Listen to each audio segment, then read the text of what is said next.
শৈশব থেকেই আমার ভাই ছিল খুবই চঞ্চল। যখন তার বয়স ১৬-১৭ বছরে পৌঁছায় তখন তার মন ধীরে ধীরে পাড়ামহল্লার মেয়েদের প্রতি আকর্ষিত হতে থাকে। ভাইয়ের নাম ছিল অভিজিৎ, কিন্তু পাড়ার সকলে তাকে আদর করে অভি বলে ডাকত। দেখতে যেমন সুন্দর ছিল তেমনি তার মিষ্টি কথার মধ্যেও এমন এক ধরনের আকর্ষণ ছিল যে তার থেকে বড় বয়সী মহিলারাও তার সঙ্গে কথা বলার বাহানা খুঁজে বেড়াত। অভিজিতের আরেকটি বিশেষ গুণ ছিল, সে সাধারণত এমন মহিলাদের সঙ্গে বন্ধুত্ব গড়ে তুলতেন যারা একা থাকতেন এবং বাড়ির দায়িত্বে ছিলেন। এতে তাদের সঙ্গে আলাপ আলোচনা ও দেখা করা সহজ হতো এবং কারো সন্দেহের চোখে পড়তে হতো না। একদিন আমার ভাই আমাকে এসে বলল, বোন, টিউশন পড়তে আসা সেই মেয়েটি বেশ চমৎকার। তার বয়সও কম আর মিষ্টি চেহারার জন্য সবাই ওকে খেয়াল করে। তবে তার পরিবারের কেউ তাকে খুব একটা খোঁজখবর নেয় না। প্রায় টিউশন শেষে সে এখানে থেকে যায়, কিন্তু তার পরিবার কখনো জানতে চায় না সে কোথায় থাকে। তার কথা শুনে আমি কিছুটা অবাক হয়ে গেলাম, মনে হলো যেন তার মধ্যে একটু বেশি আগ্রহ তৈরি হয়েছে। তবুও চুপ করে রইলাম। কিছুক্ষণ পর সে বলল, তুমি যদি মেয়েটির সঙ্গে একবার পরিচয় করিয়ে দিতে তাহলে কাছে থেকে একবার দেখার সুযোগ পেতাম। তখন আমি বললাম, কাল এসো, সে টিউশনে আসবে, তখন পরিচয় করিয়ে দেব তোমার সঙ্গে। তার সাথে পরিচয় করিয়ে দেওয়ার পর ভাই মেয়েটির সাথে। অভিজিতের জীবন বেশ চাঞ্চল্যকর ছিল। তার অস্থির প্রকৃতির কারণে মহল্লার অনেক মহিলা ও মেয়েরা অসুবিধার সম্মুখীন হতো। সে শুধু পাড়ায় নয়, স্কুলেও অনেকের সঙ্গে বন্ধুত্ব গড়ে তুলেছিল।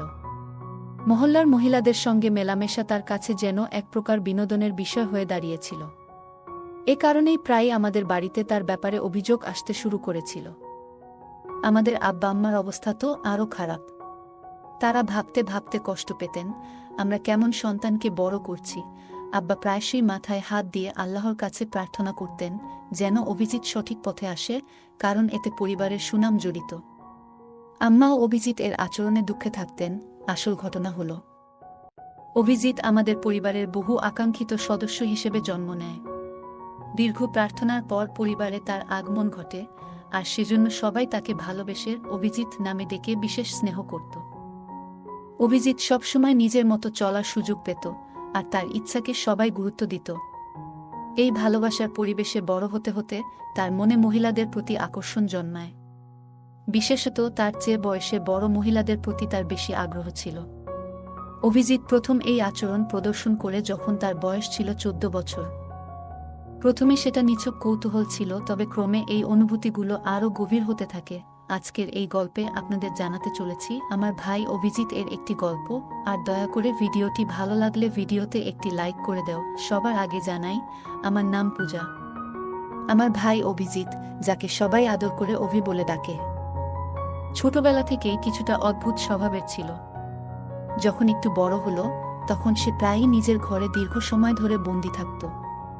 ঘন্টার পর ঘন্টা ফোনে ব্যস্ত থাকত, আর আম্মু তাকে খেতে ডাকলেও সে নিজের মতো করে সময় কাটাত। মাঝে মাঝে কেবল খাবার খেতে বাইরে বের হতো। অভিজিতের পড়াশোনায় মনোযোগ কখনোই ভালো ছিল না। তবে ছোটবেলায় 15 বছর পর্যন্ত ঠিকঠাক স্কুলে যেত। কিন্তু 16 বছর বয়সে পৌঁছানোর পর থেকেই তার মন পড়াশোনা থেকে সরে যেতে শুরু করে এবং আশেপাশের মহিলাদের প্রতি আকর্ষণ অনুভব করে। সেই থেকে তার মাথায় নারীদের নিয়ে ভাবনা গেঁথে বসে। তখন থেকেই স্কুল বা কোচিংয়ের মেয়েদের বদলে সে পাড়ার মহিলাদের সঙ্গেই সময় কাটাতে আগ্রহী হয়ে ওঠে। সব সময় মহিলাদের কাছে গিয়ে গল্প করত, হাসি ঠাট্টা করত। আর মহিলারাও তাকে অনেক পছন্দ করত। অভিজিৎ যখন পাড়ার মেয়েদের সঙ্গে মজা করত তখন প্রায়ই সেই ব্যাপারে অভিযোগ আমাদের বাড়িতে আসত। এমন কাণ্ড শুনে কখনো কখনো আব্বু এতটাই রেগে যেতেন যে অভিজিৎ এর উপর হাত তুলতেন। কিন্তু এখন অভিজিৎও বড় হয়ে গিয়েছে। সে পাল্টা উত্তর দিতে শুরু করেছে এবং আব্বুর সঙ্গে কথায় কথায় ঝগড়া লাগিয়ে বেরিয়ে যেত। কিছুদিনের জন্য কথা বলা বন্ধ রাখত। আম্মা আব্বু ভীষণ চিন্তিত হয়ে পড়তেন। তারা বারবার আল্লাহর কাছে প্রার্থনা করতেন, আমাদের এমন কেন হলো? হে আল্লাহ, কি পাপ করেছিলাম আমরা? অভিজিৎ আমাদের পরিবারে অনেক দোয়ার পর জন্মেছিল, আম্মা আব্বুর দীর্ঘ অপেক্ষার পর। কিন্তু এখন সেই প্রার্থনার ফলই যেন উল্টো দিক থেকে বোঝা হয়ে দাঁড়িয়েছে। পাড়ার লোকজনও তার জন্য বিরক্ত হতে শুরু করেছে। যখন আব্বুর মনে হলো যে বোঝানো কিংবা শাসন করে আর কিছু হবে না, তখন তিনি সিদ্ধান্ত নিলেন অভিজিৎকে যদি কোনো কাজে ব্যস্ত রাখা যায় তবে তার মনোযোগ অন্যদিকে যাবে। আব্বু অনেক কষ্ট করে কিছু টাকা জোগাড় করে অভিজিতের জন্য একটি ছোট হার্ডওয়্যার দোকান খুলে দিলেন। তিনি অভিজিৎকে বুঝিয়ে বললেন, বেটা, আমার বয়স হচ্ছে, একদিন আমাকে বিশ্রাম নিতেই হবে। ঘরের খরচ চালানোর জন্য আমি এই দোকানটি তোমার নামে দিয়েছি। এখন থেকে তুমি এই দোকানের দায়িত্ব নিয়ে দেখাশোনা করবে। আব্বু অভিজিৎকে বললেন, মেহনত করবে তো আমি তোমায় আরও সাহায্য করব, শুধু মাসে একবার আমাকে হিসাবটা দেখাবে। এই কথাগুলো শুনে আমি আমার ভাইয়ের প্রতিক্রিয়া লক্ষ্য করছিলাম। সে মনে মনে খুব খুশি হয়ে উঠেছিল। ভাবছিল বাড়িতে আম্মা আব্বুর নজরদারির মধ্যে থাকতে হতো, কিন্তু এখন দোকানে বসে নিশ্চিন্তে সময় কাটাতে পারবে। তার কাছে স্বাধীনতা পাওয়াটাই যেন সবচেয়ে আনন্দের বিষয় ছিল। এভাবেই অভিজিৎ এখন দোকানে বসতে শুরু করল। যখন দোকানে কম ক্রেতা আসত, তখন সে ফোন বের করে নিজের মতো ব্যস্ত হয়ে পড়ত। ধীরে ধীরে দোকানটিও জমে উঠল, আর টাকা আসতে শুরু করল তার হাতে। আর সেই টাকার স্বাদ পেয়ে যেন অভিজিতের মনে আরও কিছু করার ইচ্ছা জেগে উঠল। দোকানে কাজ করতে করতে অভিজিতের কিছুটা মজা পেত, কিন্তু বয়স বাড়ার সঙ্গে সঙ্গে তার উদ্দেশ্যগুলো আরও দৃঢ় হতে থাকে। অভিজিৎ এবার পাড়ার অনেক মহিলার সঙ্গে পরিচিত হয়ে গিয়েছিল। কোথা থেকে যেন তাদের ফোন নম্বর পেয়ে যেত এবং তাদের সঙ্গে এমনভাবে কথা বলতো যে তারা সহজেই তার উপর বিশ্বাস করতে শুরু করত।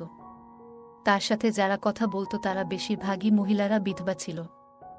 ফোনে কথোপকথনের সময় সে এমনভাবে মিষ্টি কথা বলতো যে অনেকেই তার কথায় মুগ্ধ হয়ে যেত। অভিজিৎ খুব চতুরতার সঙ্গে তাদের মনের দুর্বলতার সুযোগ নিত। এমনকি কিছু মহিলাকে বিয়ের প্রতিশ্রুতি দিয়ে তাদের সঙ্গে সম্পর্ক তৈরি করত।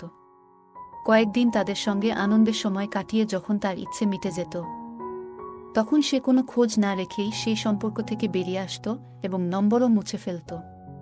তার জীবন এভাবেই চলতে থাকে এবং তার ফাঁদে পড়া মহিলার সংখ্যা বাড়তে থাকে। দিনের পর দিন এসব বাড়তে থাকে।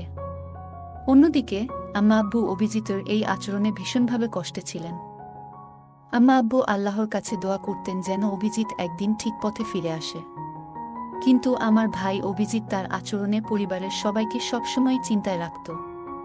অভিজিতের বয়স ধীরে ধীরে 24-25 বছরে এসে পৌঁছাল।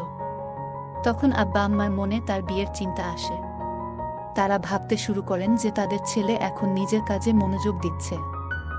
প্রতিবেশীরাও একইভাবে মনে করতে লাগলেন যে অভিজিৎ এখন সঠিক পথে রয়েছে, কারণ বহুদিন ধরে তার নামে কোনো অভিযোগও আসেনি। আব্বা ভেবে খুশি ছিলেন যে তাদের দোকান সফল হয়েছে এবং তাদের ছেলে এখন কাজে ব্যস্ত, কিন্তু সত্যিটা ছিল ভিন্ন। অভিজিৎ বাইরে থেকে ঠিক থাকলেও আসলে আগের চেয়ে অনেক দূরে চলে গেছে।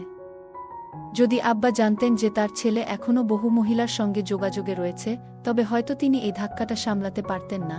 যখন আম্মা আব্বা অভিজিৎ এর জন্য মেয়ে দেখা শুরু করলেন এবং তাকে বললেন, বেটা, আমরা চাই তোমার বিয়ে হোক, আমাদেরও নাতিনাতনির মুখ দেখার ইচ্ছা, তখন অভিজিৎ হেসে বলল, আব্বা, আমার তো এখনো বয়সই হয়নি, আমার আরও সময় দরকার নিজের কাজে মনোযোগ দেওয়ার জন্য।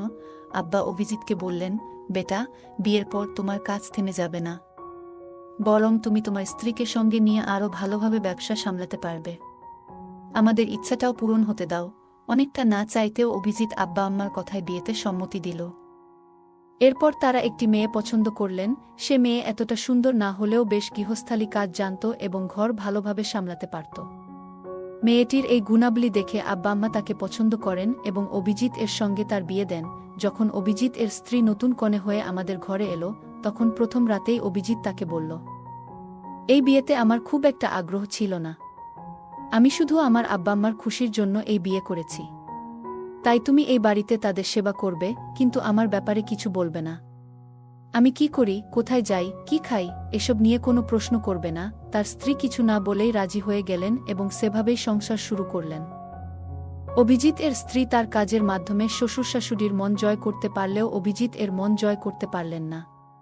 তার পুরনো অভ্যাসগুলো বজায় ছিল এবং সে আগের মতোই বিভিন্ন মহিলার সঙ্গে সম্পর্ক রাখত। বয়স বাড়ার সঙ্গে সঙ্গে সে আরও নতুন উপায়ে মহিলাদের আকর্ষণ করতে শুরু করে। বিশেষ করে সে এমন মহিলাদের সঙ্গ বেছে নিত যাদের প্রাচুর্য ছিল এবং অভিজিৎ তাদের জন্য কিছু খরচ করতে হতো না। এভাবেই অভিজিতের জীবন চলতে থাকে। তবে সময়ের ব্যবধানে সে কিছুটা সময় তার স্ত্রীর জন্যও রাখত। তাদের বিয়ের 3 বছর পর তাদের 2 ছেলে হয়। তখন অভিজিতের স্ত্রী তাকে বোঝানোর চেষ্টা করল, দেখো, আমাদের এখন 2 সন্তান রয়েছে। তোমার উচিত ওদের প্রতি মনোযোগ দেওয়া। তুমি এইভাবে রাতের পর রাত বাইরে থেকো না। আম্মা আব্বা বৃদ্ধ হয়ে গেছেন এবং অভিজিতের স্ত্রী তাকে বোঝানোর চেষ্টা করলেন যে তুমি অনেক সময় বাইরে কাটাও, বাড়িতে সময় দাও, আব্বা আম্মার দেখাশোনা করো এবং আমাদের সন্তানদের জন্য দায়িত্বশীল হও। কিন্তু অভিজিতের স্ত্রীর কথায় খুব একটা কান দেয়নি, নিজের মতোই জীবন উপভোগ করতে থাকে। বছর কেটে যেতে থাকে এবং অভিজিতের সন্তানরাও বড় হতে থাকে। এদিকে অভিজিতের বয়সও 46-47 ছুঁই ছুঁই। এই জীবনের পর্যায়ে এসে নতুন ধরনের চ্যালেঞ্জ আসতে শুরু করল। তবে কি অভিজিৎ তার পুরনো অভ্যাসগুলো থেকে কিছু শিখতে পারবে? এটাই এখন দেখার বিষয়। যখন তার বয়স প্রায় 48-এ পৌঁছাল, তখনও তার চালচলন এমন ছিল যে কেউ বুঝতে পারত না যে সে এই বয়সের মানুষ। বরং সে সবসময় এক তরুণের মতো পোশাক পরিচ্ছদে নিজেকে গুছিয়ে রাখত।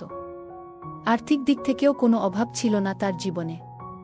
ভালো খাবার, দামি পোশাক আর রাজকীয় স্টাইলে সবকিছু করত। তার ব্যবসাও দিন দিন বাড়ছিল এবং সমাজেও তার নিজস্ব প্রভাব ছিল। এমনকি অনেক মহিলাও তার এই প্রভাবের দিকে আকৃষ্ট হয়ে তার কাছাকাছি আসত।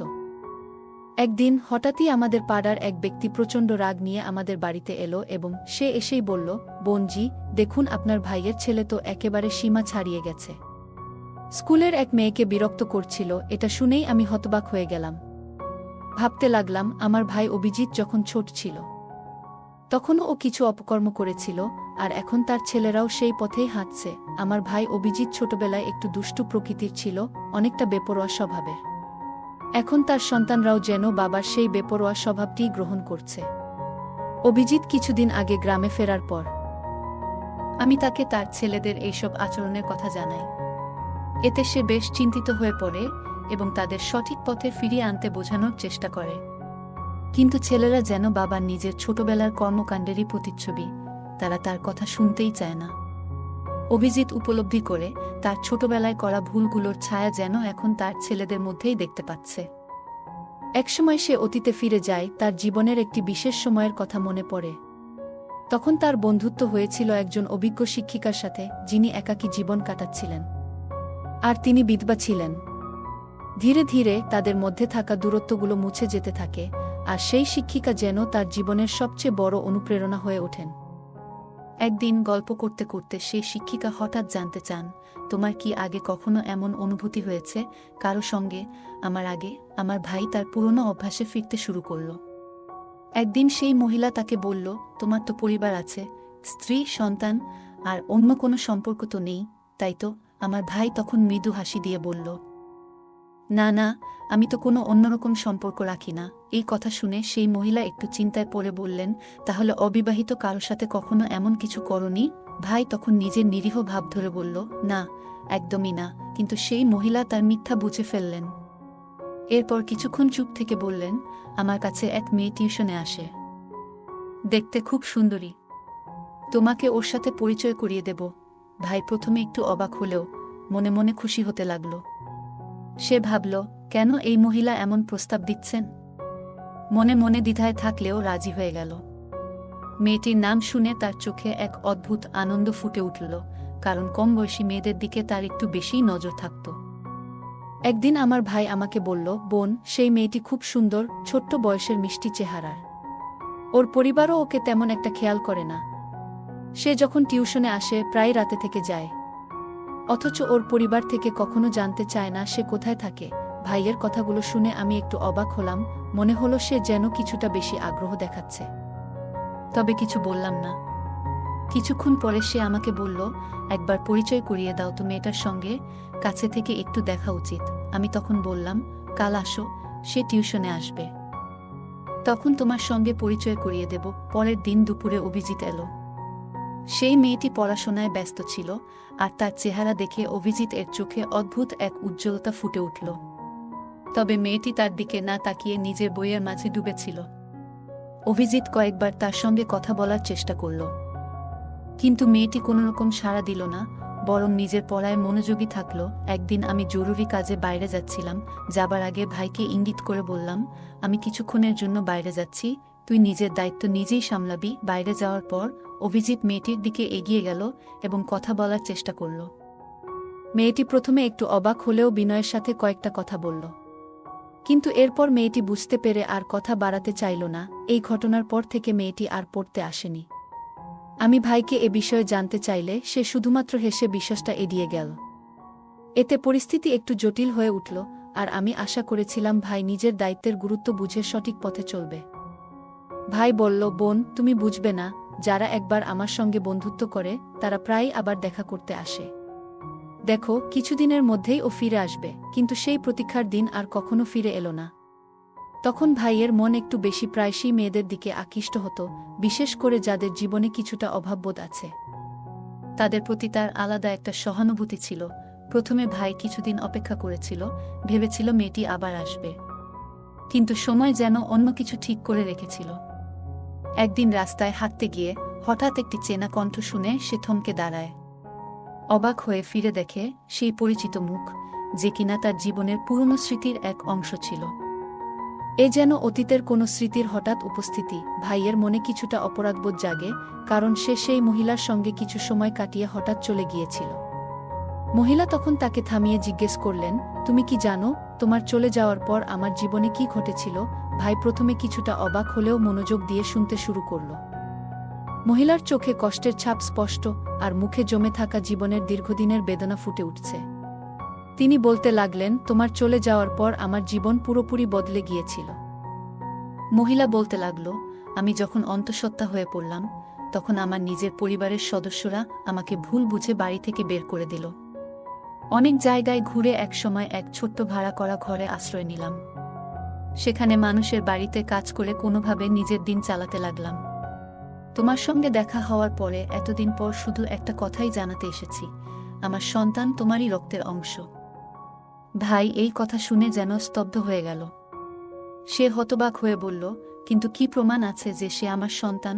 তখন মহিলা বলল, যদি বিশ্বাস না হয় তাহলে সন্তানের ডিএনএ পরীক্ষা করিয়ে দেখো, সত্যি নিজের চোখেই দেখবে। কথা মতো মহিলা তার সন্তানের কিছু নখ কেটে নিয়ে এলেন এবং ভাইকে দিলেন। ভাই তার হাতে সেই প্রমাণ নিয়ে পরীক্ষার জন্য বেরিয়ে পড়ল। কয়েকদিন পর পরীক্ষার রিপোর্ট এলো এবং দেখা গেল মহিলার কথাই সত্যি। রিপোর্টে স্পষ্ট ছিল যে সেই সন্তান ভাইয়েরই। এই সত্যটা জানার পর ভাই নিজের ভুল বুঝতে পারল, কিন্তু তখন আর কিছু করার সময় ছিল না। এরপরের কয়েক মাস ভাই বারবার মহিলার কাছে গিয়ে প্রার্থনা করল যেন তাকে একবার সন্তানের সাথে দেখা করতে দেওয়া হয়। প্রথমে মহিলা রাজি হননি, কিন্তু প্রায় 1.5 মাস পর তিনি ভাইকে তার বাড়িতে ডেকে নেন। সন্তানের ঘরের দিকে ইশারা করে বললেন, যাও তোমার সন্তানকে দেখো। ভাই শিশুটিকে কোলে নিতে চাইলে মহিলা তাকে সন্তানের কাছে নিয়ে গেলেন। তার চোখে কষ্টের ছাপ ছিল। তিনি বললেন, আমি এতদিন একাই এই শিশুটিকে বড় করেছি। ও আমার একমাত্র সহায়। কিন্তু তুমি এসে আমাদের জীবনটা এলোমেলো করে দিয়েছ। এ কথা বলে মহিলা চলে গেলেন। বাচ্চাটি তখন অসুস্থ ছিল। টাকা না থাকায় তাকে ভালো কোনো চিকিৎসা করাতে পারেনি। ভাই মনে হলো যেন পায়ের নিচের মাটি সরে গেছে। শিশুটিকে বুকে জড়িয়ে ধরে সে দ্রুত হাসপাতালে নিয়ে গেল। ডাক্তার পরীক্ষা করে বললেন, শিশুটি মানসিক আঘাতে আছে। তার স্মৃতিশক্তি দুর্বল হয়ে গেছে এবং কিছুটা মানসিক ভারসাম্য হারিয়েছে। সে কখনো পুরোপুরি সুস্থ হবে কিনা বলা যাচ্ছে না। এসব কথা শুনে ভাইয়ের মন ভেঙে গেল, তবে নিজের ভুলের পরিণতি তাকে মেনে নিতেই হলো। এমন অবস্থায় সে ছেলেটিকে নিয়ে বাড়ি ফিরে এলো এবং তার যত্ন নেওয়া শুরু করল। রাতের পর রাত সে শিশুটির পাশে বসে থাকত, যত্ন করত। কিন্তু শিশুটি এক ভীত চোখে শুধু তাকিয়ে থাকত, যেন ভাইকে চিনতেই পারছিল না। তার মনে এমন কোনো স্মৃতি নেই যা তাকে ভাইয়ের সঙ্গে সম্পর্কিত করে। এদিকে ভাইয়ের স্ত্রী বলল, তোমার পক্ষে ওকে দেখা সম্ভব হলে দেখো, আমি আর ওকে সামলাতে পারবো না। ভাইয়ের নিজের ছেলেরাও বলল, এ কেমন ছেলে তুমি আমাদের সঙ্গে নিয়ে এলে? আমরা ওকে আপন বলে মেনে নিতে পারছি না। ভাই যেন একটা ঝড়ের মধ্যে দিশাহারা হয়ে পড়ল। অবশেষে ভাই সিদ্ধান্ত নিল আলাদা কোথাও ছেলেটিকে নিয়ে থাকবে। সে একটি ছোট্ট ভাড়ার ঘরে উঠল এবং দিনরাত পরিশ্রম করতে লাগল। দোকানে খেতে যা রোজগার হতো সবটুকুই ছেলেটির চিকিৎসা এবং যত্নে ব্যয় করত। এভাবে নিজের ভুলের মাসুল দিয়ে জীবনের প্রতিটি দিন সে ছেলেটির পাশে থেকে তার যত্ন করতে লাগল। ডাক্তাররাও বলেছিল শিশুটির স্বাভাবিক জীবনে ফিরতে কিছুটা সময় লাগবে, কিন্তু ভাই হাল ছাড়েনি। প্রতিদিন নতুন আশার আলো নিয়ে শিশুটির সেবা করত, এক স্নেহময় পিতার মতো। কিছু মাস কেটে গেল। আর ধীরে ধীরে শিশুটির মধ্যে পরিবর্তন আসতে শুরু করল। সে আর ভাইকে অচেনা মনে করত না, তার চোখে যেন পরিচয়ের একটা আভাস দেখা দিতে লাগল। ভাইয়ের অক্লান্ত পরিশ্রম আর ভালোবাসা তার মনে জমে থাকা কষ্টগুলোকে আস্তে আস্তে সারিয়ে তুলছিল। একদিন শিশুটি প্রথমবারের মতো ভাইয়ের হাত ধরল আর হালকা করে হাসল। ভাইয়ের চোখে তখন আনন্দাশ্রু এসে গেল। সেই ছোট্ট হাসিই যেন তার গোটা পৃথিবী হয়ে উঠল। সময়ের সাথে শিশুটি আরও সুস্থ হয়ে উঠল। ভাইয়ের নিঃস্বার্থ ভালোবাসা আর যত্ন তাকে নতুন জীবন দিল। এখন সে কেবল ভাইয়ের পাশে থাকে না, বরং তাকে পিতার মতো মেনে নিয়েছে। সমাজের নানা কথা আর কঠিন পরিস্থিতি সত্ত্বেও ভাই কখনো হাল ছাড়েনি। আর তার এই পরিশ্রমের ফল পেল অবশেষে সেই দিনও এলো, যেদিন শিশুটি ভাইকে আব্বু বলে ডাকল। সেই একটি শব্দেই ভাইয়ের সব কষ্ট যেন মিলিয়ে গেল। গল্পে দেখা যায় যে আবেগ আর আকর্ষণ নিয়ন্ত্রণ না করলে জীবন জটিল হয়ে যেতে পারে। অভিজিৎ তার দায়িত্বজ্ঞানহীন আচরণের জন্য বড় মূল্য চুকাতে হয়েছে। নিজের ভুল বুঝে নেওয়া এবং তার পরিণতি মেনে নেওয়া, এটি একটি কঠিন কিন্তু প্রয়োজনীয় শিক্ষা। অভিজিৎ শেষ পর্যন্ত নিজের ভুলগুলো স্বীকার করে ছেলের প্রতি দায়িত্ব পালন করে, যা তার নিজের উন্নতির পথ উন্মোচন করেছে। গল্পের শেষে অভিজিৎ যখন তার সন্তানের প্রতি নিঃস্বার্থভাবে ভালোবাসা প্রদর্শন করে, তখন সেই ভালোবাসাই তাকে তার সন্তানের মন ও বিশ্বাস ফিরে পেতে সাহায্য করে। এটি প্রমাণ করে যে ভালোবাসা এবং যত্ন প্রায়শই কঠিনতম পরিস্থিতিতেও পরিবর্তন আনতে পারে। অভিজিৎ তার ভুল বুঝে এবং একাকী কষ্ট ভোগ করলেও তার পরিবার, বিশেষত ভাইয়ের মতো কেউ পাশে থাকলে জীবন আরও সহজ হতো। পরিবারে ভালোবাসা এবং সমর্থনের গুরুত্বকে এই গল্পটি খুব সুন্দরভাবে তুলে ধরে।